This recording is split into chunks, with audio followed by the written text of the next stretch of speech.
అలానే మిస్సెస్రావు కరెక్ట్గా 2 నెలల క్రితం తెలంగాణ పోలీసులకు సవాల్ చేశారు ఐబొమ్మ ఓనర్ ఇమ్మడి రవికుమార్.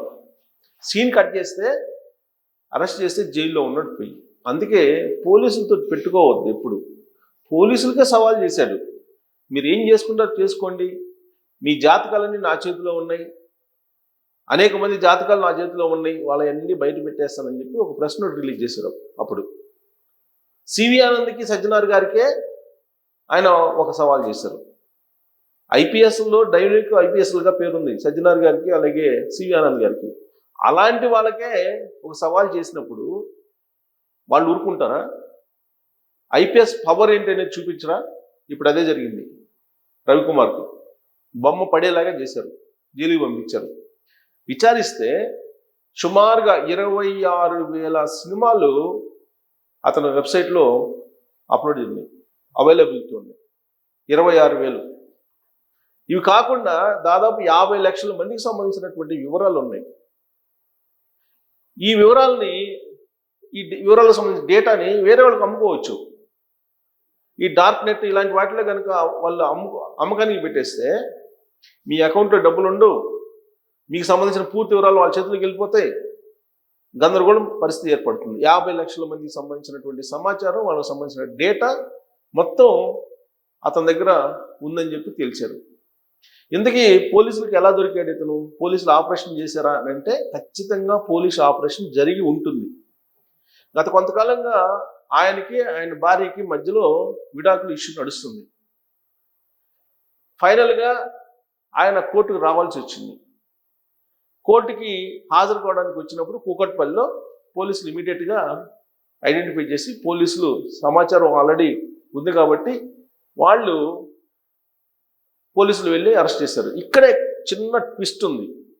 ఎందుకనంటే ఇతను ఇమ్మడి రవికుమార్ రావటం ఆయన సతీమణి తెలుసు కాబట్టి ఆయన సతీమణే పోలీసులకి సమాచారం ఇచ్చింది, పోలీసులు వెళ్ళి అరెస్ట్ చేశారని చెప్పేసి చెప్తున్నారు. కానీ పోలీసులు సజ్జనార్ గారు ఇతన్ని అరెస్ట్ చేసిన తర్వాత ప్రెస్ మీట్ పెట్టారు.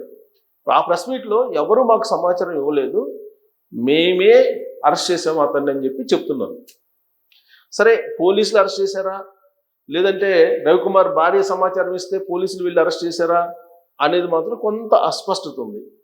అల్టిమేట్గా ఏంటంటే ఐబొమ్మ రవికుమార్ గత కొన్ని సంవత్సరాలుగా సినిమా ఇండస్ట్రీని ఊగిస్తున్నాడు, వణికిస్తున్నాడు.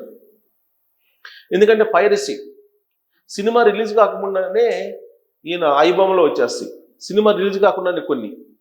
ఎందుకంటే వాళ్ళు ప్రింటింగ్ ఇస్తారు, ప్రింట్కి ఇచ్చినప్పుడే ల్యాబ్లో నుంచి కూడా కొన్ని వచ్చినాయి, తర్వాత కొన్ని ఏమో థియేటర్ల నుంచి, మరికొన్ని ఏమో ఓటీటీ ప్లాట్ఫామ్ నుంచి మొత్తం డౌన్లోడ్ చేసుకుని ఇవన్నీ చేసి మొత్తం మీద సినిమా ఇండస్ట్రీని భ్రష్టు పెట్టించారు.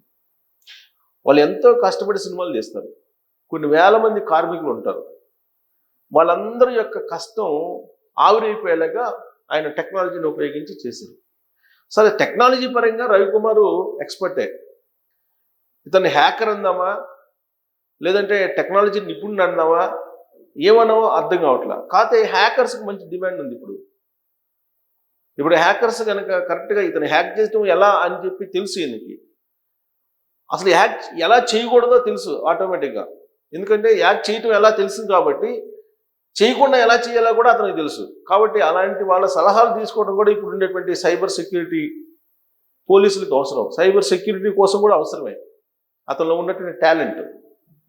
సరే, దీని వెనక ఇతను ఒక్కడే ఉన్నాడంటే ఖచ్చితంగా కీలకమైనటువంటి వ్యక్తులు ఉన్నారని చెప్పి తెలుస్తుంది. ఇతను నెదర్లాండ్ పాస్పోర్ట్ తోటి మహారాష్ట్రలో ఉండేటువంటి మహారాష్ట్రలో ఒక ఐడి కార్డు తీసుకున్నారు వేరే పేరు పైన. ఇతను రవికుమార్ అయితే ఇంకొక పేరు పైన ఐడి కార్డు తీసుకుని మహారాష్ట్రలో లైసెన్స్లు అవన్నీ తీసుకున్నారు, డ్రైవింగ్ లైసెన్స్లు అవన్నీ. నెదర్లాండ్ పాస్పోర్ట్ తీసుకున్నాడు, నెదర్లాండ్ పాస్పోర్ట్ తోటి తిరుగుతూ ఉన్నాడు. ఇతను ఎక్కడ ఉన్నా సరే పోలీసులు కనుక నిఘా పెడితే ఖచ్చితంగా ఇక్కడికి వచ్చేలాగా చేయగలరు. తెలంగాణ పోలీసులు దాంట్లో ఎక్స్పర్ట్స్, ఆంధ్రప్రదేశ్ పోలీసులు ఎక్స్పర్ట్సే. ఎందుకంటే ఈ మధ్య లండన్ నుంచి వచ్చినటువంటి ఒక అతను అరెస్ట్ చేశారు, వైఎస్ఆర్ కాంగ్రెస్ పార్టీ అతను, సోషల్ మీడియాలో. అక్కడి నుంచి సోషల్ మీడియాలో ఇష్టానుసారం పోస్టులు పెడుతూ వ్యక్తిత్వ హననం చేస్తూ గందరగోళంగా పోస్టులు పెట్టారు. ఆ క్రమంలో అతను వచ్చినటువంటి విషయాన్ని క్షణాల్లో తెలుసుకుని అరెస్ట్ చేశారు పోలీసులు. అలాగే ఇప్పుడు ఇమ్మడి రవికుమార్ని కూడా అలానే అరెస్ట్ చేశారు. కొంచెం దీనికంటే ముందుకెళ్తే ఫోన్ ట్యాపింగ్ కేసులో ప్రభాకర్ రావు గారు, మాజీ ఇంటెలిజెన్స్ చీఫ్, ఆయన అమెరికా వెళ్ళి కూర్చున్నాడు. నేను రానంటే రానని మొండికేశాడు. కానీ పోలీసులు ఎట్టకేలకు ఆయన రప్పించేలాగా చేశారు. ఆయన ఇక్కడికి వచ్చాడు ఇప్పుడు. సో కాబట్టి పోలీసులు వాళ్ళు కనుక నిఘా పెడితే, వాళ్ళు కనుక కాన్సన్ట్రేషన్ చేస్తే, వాళ్ళ లక్ష్యాన్ని నిర్ణయించుకుంటే ఆ లక్ష్యాన్ని ఖచ్చితంగా చేస్తారు. అందులో ఐపీఎస్లు కనుక స్కెచ్ వేస్తే నిందితుడిని కానీ, నేరస్తుడిని కానీ, ఖైదీని కానీ ఇమీడియట్గా పట్టేసుకుంటారు. ఇప్పుడు అదే జరిగింది.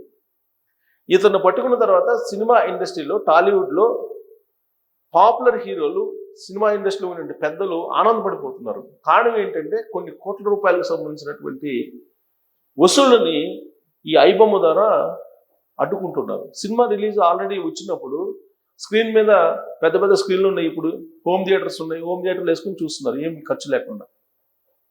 అలాగే ల్యాప్టాప్లో చూస్తున్నారు. సినిమా చూసిన తర్వాత ఎవరు థియేటర్లకు వెళ్ళరు. సో థియేటర్లో కలెక్షన్స్ పడిపోతున్నటువంటి పరిస్థితి. ఇక నుంచి బహుశా ఇతను పట్టుకున్నారు కాబట్టి ఉండవా అంటే ఖచ్చితంగా ఇలాంటి వాళ్ళు చాలామంది ఉన్నారు. మరి వాళ్ళ మీద కూడా నిఘా పెట్టచ్చు కదా పోలీసులు, వాళ్ళని కూడా పట్టుకోవచ్చు కదా అని అంటే ఇతను సవాల్ చేశాడు పోలీసులకి. అందుకే ఇతను పట్టుకున్నారు. ఇప్పుడు ఐబొమ్మ మీద ఆ మధ్య కాన్సన్ట్రేషన్ చేసినప్పుడు ఇతను బొప్పం టీవీ అని పెట్టాడు. ఆ బొప్పం టీవీలో మొత్తం వచ్చాయి. అలాగే కొన్ని వెబ్సైట్లో క్రియేట్ చేసి కొనసాగిస్తూ ఉన్నారు. సో కాబట్టి ఇతను చేసేటువంటి వ్యవహారం అసలు ఎవరు పట్టుకోలేరు అని చెప్పి ఛాలెంజ్ చేశారు. ఓ ప్రెస్ నోట్ రిలీజ్ చేశారు ఆ మధ్యకాలంలో. ఐబొమ్మ దాని మీద కేసు పెట్టినప్పుడు మీరు ఎవ్వరు పట్టుకోలేరు, నా జోలికి వస్తే కనుక మీ సంగతి చూస్తాను, మీ వ్యక్తిగతమైన లైఫ్ ఏంటో తెలుసు, మీరు ఎవరెవరితో సంబంధాలు కలిగి ఉన్నారో తెలుసు, అవన్నీ నేను బయట పెడతాను. కాబట్టి అది కూడా పోలీసులకు సంబంధించిన వ్యక్తిగతమైన వివరాలు కూడా నా దగ్గర ఉన్నాయి, అందరికి సంబంధించిన జాతకాలు నా దగ్గర ఉన్నాయి, ఎవరెవరు ఎక్కడ ట్రావెల్ అయ్యారు, ఎక్కడెక్కడ ఉన్నారు, ఎవరెవరితో సంబంధాలు ఉన్నా అవి మొత్తం డేటా నా దగ్గర ఉంది. కాబట్టి మీరు నన్ను అరెస్ట్ చేస్తే మీరే కంపు పడతారు అని చెప్పి ఒక హెచ్చరిక జారీ చేస్తూ నోట్ రిలీజ్ చేశారు. నోట్ రిలీజ్ చేస్తూ డైరెక్ట్గా సజ్జనార్ గారికి, తర్వాత సివి ఆనంద్ గారికి ఇద్దరికి ఒక ఛాలెంజ్ లాగా చేశారు. సో దాంతో వాళ్ళు ప్రత్యేకంగా నిఘా పెట్టడం ద్వారా ఇతన్ని అరెస్ట్ చేశారు. ఇతన్ని అరెస్ట్ చేసినంత మాత్రాన పైరసీ ఆగిపోతుందా, ఇక నుంచి పైరసీ ఉండదా అని అంటే అనేకమైనవి ఉన్నాయి. ఐబొమ్మ లాంటివి కానీ, బొప్పం టీవీ లాంటివి కానీ అనేకం ఉన్నాయి. దీంతో ఆగిపోదు. కాకపోతే ఇతను మేజర్ పోర్షన్, తెలుగు ఇండస్ట్రీలో మేజర్ పోర్షన్గా ఉన్నారు. మేజర్గా పైరసీలు చేసేటువంటి హ్యాకర్గా కనిపిస్తూ ఉన్నారు. ఇప్పుడు అతన్ని అరెస్ట్ చేశారు. అరెస్ట్ చేసి జైలుకు పంపించారు. సెంచల్ కూడా జైల్లో ఉన్నారు.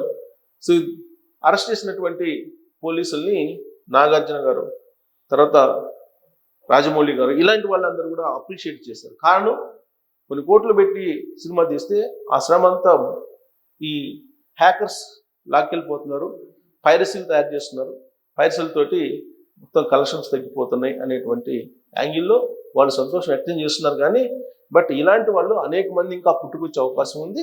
కాకపోతే కొంత ఉధృతి తగ్గేటువంటి ఛాన్స్ అయితే ఉంది.